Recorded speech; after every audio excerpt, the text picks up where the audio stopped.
Bonjour à tous et bienvenue sur mon guide de voyage.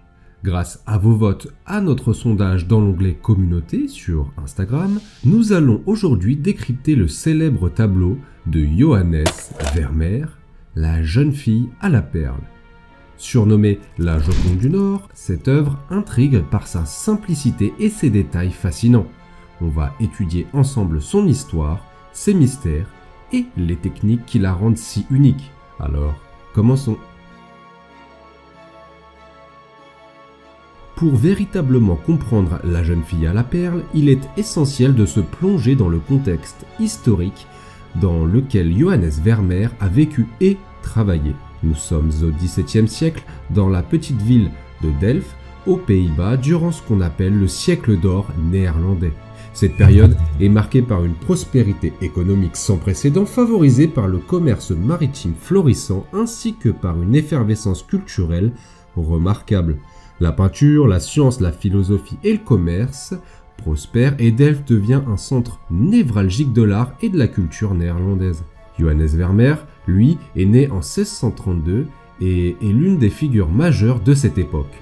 Bien qu'il n'ait réalisé qu'une trentaine d'œuvres au cours de sa vie, chacune d'entre elles est un exemple parfait de maîtrise technique et de sensibilité artistique. Vermeer se distingue par son talent à capturer la lumière et à dépeindre la vie quotidienne avec une précision et une douceur remarquables. Ces tableaux, souvent de petites dimensions, sont des fenêtres sur des moments intimes figés dans le temps avec une délicatesse unique. Le contexte de l'époque est également marqué par les relations complexes que Vermeer entretenait avec ses différents mécènes. Parmi eux, deux figures se détachent. Hendrik van Buiten, un boulanger de Delft, et Pieter van Ruvenen, un riche percepteur d'impôts. On en a déduit que le tableau avait probablement été acheté soit directement à Vermeer, soit à sa femme, par Pieter van Ruvenen. Après la mort de ce dernier, l'œuvre aurait été transmise à Maria de Knut, sa veuve, entre 1674 et 1681. Ensuite, elle aurait appartenu à leur fille, Magdalena, qui était mariée à Jacob Dicius jusqu'en 1682. Jacob, devenu veuf, en aurait été le propriétaire jusqu'à sa propre mort en 1695. Ainsi, tous les propriétaires présumés du fameux tableau résidaient dans la même ville, à savoir celle de Delft. Le tableau est resté inconnu pendant près de 2 siècles avant de réapparaître lors de la vente à Brahms à La Haye en 1881, sur les conseils de son ami avocat, Victor de Sters, qui suspecte en effet qu'il pourrait s'agir d'une œuvre de Vermeer. Ainsi, un collectionneur d'art qui s'appelle Arnoldus Andreas acquiert la toile. Elle est alors sale et non signée, et le prix est relativement faible, puisqu'on en demandera 2 florins et 30 centimes. Plus tard, après un nettoyage, la signature du célèbre peintre est révélée et confirme ainsi l'authenticité de l'œuvre. Plus tard, de 1880 à 1902, le tableau est prêté au Mauritshuis avant de le léguer au musée à sa mort en 1902. Depuis lors, le tableau est conservé dans le même musée où il fait partie de l'exposition permanente.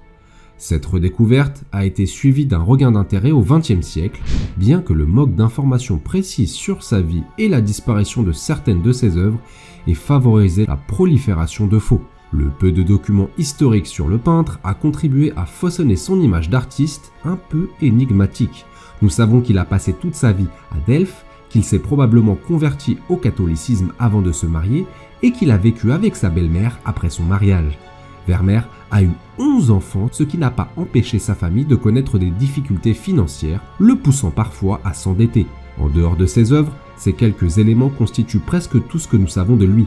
À l'époque où Vermeer était encore en vie, sa notoriété n'a jamais dépassé les frontières des Provinces-Unies, et même à l'intérieur de celle-ci, elle n'était guère répandue au-delà de sa ville natale en elle-même.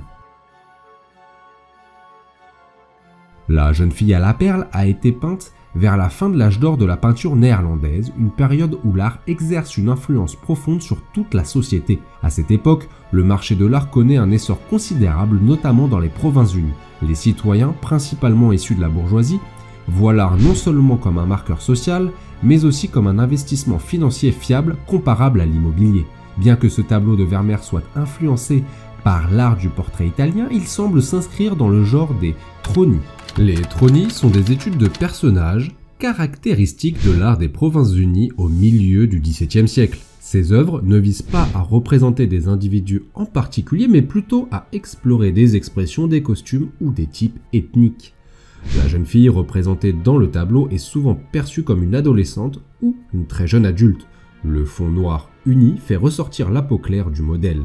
Elle est montrée en buste, les épaules légèrement tournées vers la gauche, tandis que sa tête pivote, exposant son visage de 3/4. Son regard perçant, dirigé vers le spectateur et ses lèvres légèrement entr'ouvertes, donne l'impression qu'elle nous parle sans dire un mot. La jeune fille porte un turban bleu surmonté d'un tissu jaune qui tombe gracieusement dans son dos. Ce turban exotique a conduit certains à appeler initialement le tableau « la jeune fille au turban ». À son oreille gauche pend une perle imposante qui a donné son nom au tableau. La nature exacte de cette perle est encore débattue par les experts, certains doutent même qu'il s'agisse d'une véritable perle. La lumière joue un rôle crucial dans la composition de Vermeer. Émanant de la gauche du tableau, elle éclaire le visage de la jeune fille de manière douce mais frappante, créant des ombres subtiles qui ajoutent de la profondeur à la scène. Le scintillement du pendant d'oreille, captant cette lumière, est l'un des détails les plus captivants du tableau. Les perles, attributs féminins fréquents dans les œuvres de Vermeer, symbolisent traditionnellement la chasteté et la pureté. Comme évoqué un peu avant, des experts remettent en effet l'authenticité de la perle représentée. Ils estiment ainsi qu'une telle taille à l'époque serait impossible. Ils suggèrent donc que le bijou pourrait être fait en verre argenté ou en étain poli, ce qui soulève de nouvelles questions sur le titre et la signification de l'œuvre. La pose de la jeune fille, quant à elle, se tournant pour regarder par-dessus son épaule, rappelle les influences italiennes, notamment le portrait d'homme du Titien ou le portrait de Bindo Altoviti de Raphaël. Le fond noir du tableau devait initialement être vert sombre, rappelant l'influence de ces maîtres italiens. Quant au modèle de la jeune fille à la perle, son identité reste un mystère. Certains pensent qu'il pourrait s'agir d'une servante de Vermeer, tandis que d'autres penchent pour l'une des filles du peintre, peut-être Maria son aînée qui avait environ 12 ou 13 ans à l'époque. D'autres hypothèses suggèrent qu'il pourrait s'agir d'Élisabeth, sa deuxième fille, bien que cette théorie soit moins largement acceptée. Il est également possible que le tableau ne vise pas à représenter une personne précise, mais plutôt un type de physionomie. Vermeer utilisait souvent sa famille comme modèle, une pratique courante à l'époque pour des raisons économiques. Cette théorie infirme l'idée popularisée par le roman de Tracy Chevalier selon laquelle le modèle serait une servante de la maison Vermeer. La technique de Johannes Vermeer est l'un des éléments essentiels qui confère à la jeune fille à la perle son caractère unique et mystérieux. Vermeer était un maître dans l'utilisation des pigments rares et coûteux, ce qui témoigne de son expertise technique et de son souci du détail. Pour cette œuvre, il a utilisé une palette de couleurs raffinées, intégrant des pigments comme le lapis lazuli pour le turban bleu de la jeune fille, une pierre semi-précieuse provenant d'Afghanistan, autrefois plus précieuse que l'or. Ce pigment appelé outremer apporte une profonde et une intensité remarquable, contrastant avec la peau délicatement éclairée de la jeune fille. Le jaune de plomb et d'étain, utilisé pour la veste, montre également la richesse des matériaux employés par le peintre. Ce pigment, bien que moins coûteux que le lapis lazuli, demande une grande maîtrise pour obtenir les variations subtiles de ton et de texture. Vermeer réussit à créer une couleur vive qui attire l'œil et donne vie aux vêtements, accentuant la douceur du visage de la jeune fille et l'éclat de la perle à son oreille. Vermeer a choisi un fond noir profond et uniforme pour la jeune fille à la perle, contrairement à ses autres œuvres où il préférait des arrière-plans plus clairs. Ce choix met en valeur la figure centrale de manière dramatique, rappelant les effets de clair-obscur utilisés par des maîtres italiens comme Léonard de Vinci.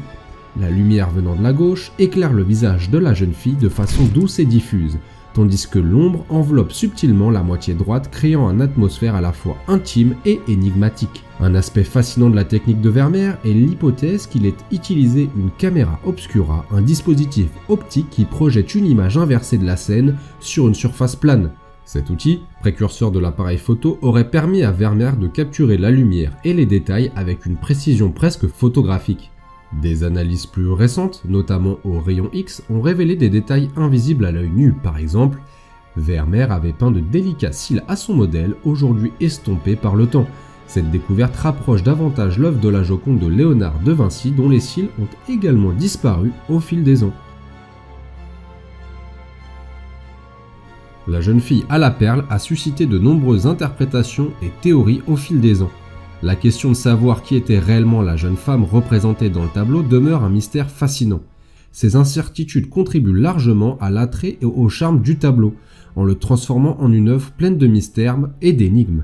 Aujourd'hui, le tableau continue de captiver l'imagination du public à travers le monde.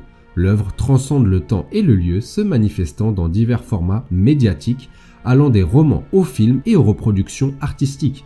Elle est devenue une véritable icône intemporelle de l'art et de la beauté. En 1999, l'écrivain Tracy Chevalier, dont nous vous avons parlé un peu avant, a publié un roman intitulé « La jeune fille à la perle » en français, qui explore une version imaginée de la vie du modèle et des circonstances entourant la création de ce chef-d'œuvre.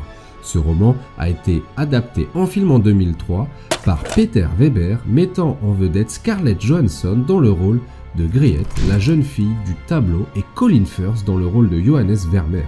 Les deux œuvres ont rencontré un succès notable, tant auprès du public que de la critique. L'œuvre du célèbre peintre a également inspiré des parodies et des interprétations contemporaines.